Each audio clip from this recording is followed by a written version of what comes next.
Well, a professor at Boise State University in Idaho has thousands of people calling for his firing because he has violated the sacred liberal catechism on transgenderism.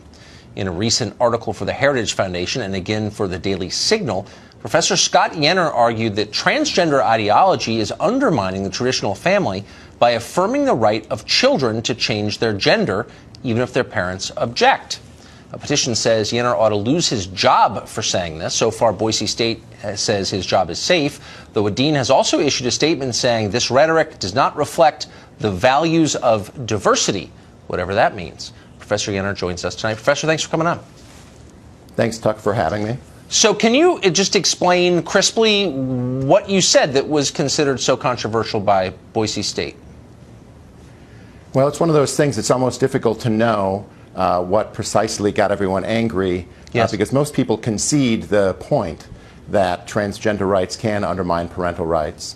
And so the general trope has been that I've said misogynist and transphobe and homophobic things in the article.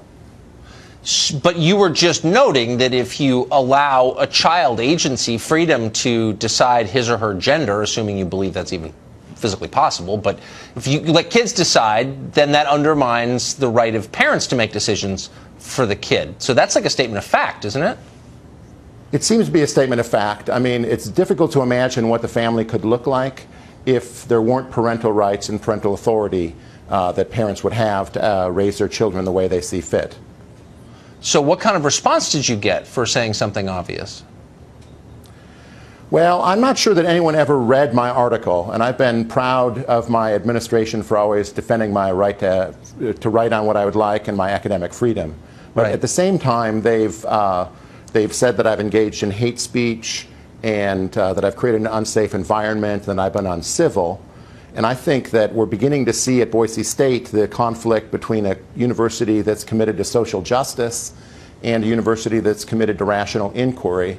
And that, to me, is the slow death of the modern university.